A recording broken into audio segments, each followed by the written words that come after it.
നമ്മുടെ ഈ തിരക്കിൻ്റെ ഇടയിൽ ഒരു സെലിബ്രിറ്റി ഉണ്ട്, നമുക്ക് ആരാ നോക്കി നോക്കാം. നമുക്ക് കാണാനില്ല കേട്ടോ, അപ്പോൾ അത് അതിൻ്റെ ഇടയിൽ കൂടെ നോക്കിക്കൊണ്ടിരിക്കുന്നുണ്ട്.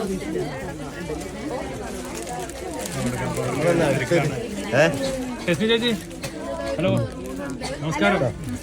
ഈ തിരക്കിന്റെ ഇടയിൽ എടുക്കാൻ പറ്റുമോ? ഞാൻ ജാമായി പോണു. ഇത്ര വിചാരിച്ചില്ല, ഭയങ്കര ജാമായി പോണേ. എടുക്കാൻ പറ്റുന്നുണ്ടോ സെറ്റിൽമെന്റ്? ഞാൻ നോക്കാം, എല്ലാവർക്കും വേണല്ലോ. അപ്പൊ അവരെ കൂടെ നമ്മളും നിൽക്കുന്ന ഒരാളാവുന്നു. തീർച്ചയായിട്ടും. അപ്പൊ എല്ലാവർക്കും സപ്പോർട്ട് ഉണ്ട്, എല്ലാ കസ്റ്റമർക്കും നമുക്ക് വേണ്ടി സപ്പോർട്ട് ചെയ്യുന്നുണ്ട്. അടിപൊളി സെലക്ഷൻ ആണ്. ഇനി ഇവരിൽ ഒരാളായിട്ട് നമ്മളും പർച്ചേസ് ചെയ്യാന്ന് പറയുന്നത് ഭയങ്കര സന്തോഷമുള്ള കാര്യം. സന്തോഷമാണല്ലേ. ബീന ചേച്ചി എവിടെ? അപ്പുറത്താണോ?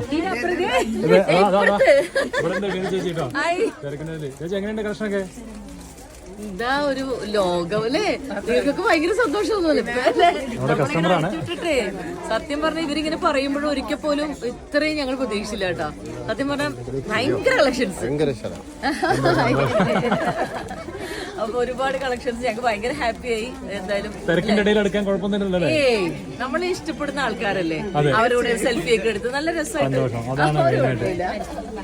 ഇവരില്ലെങ്കിൽ പിന്നെ നമ്മളുണ്ടോ അല്ലേ? നമ്മളെ സ്നേഹിക്കാൻ ഇവരില്ലെങ്കിൽ നമ്മളെങ്ങനെയാണ് താരങ്ങളാവണം? താരങ്ങൾ തൊട്ടേ കലാകാരന്മാരാണ് അല്ലേ? നമ്മളെ സ്നേഹിക്കുമ്പോഴാണ് നമുക്ക് വാല്യൂ ഉണ്ടാവുന്നത്. തീർച്ചയായിട്ടും അങ്ങനെ ഇത് കാണിക്കില്ല. എത്ര തിരക്കാണെങ്കിലും വെള്ളം വെച്ചാലും ഞാൻ എല്ലാവരോടും സെൽഫി എടുക്കും. കാരണം അവരൊരു സന്തോഷമല്ലേ അല്ലേ? ഞാൻ അതിന് വേണ്ടിയിട്ട് മെനക്കെടും. സന്തോഷം, ഒരുപാട് സന്തോഷം.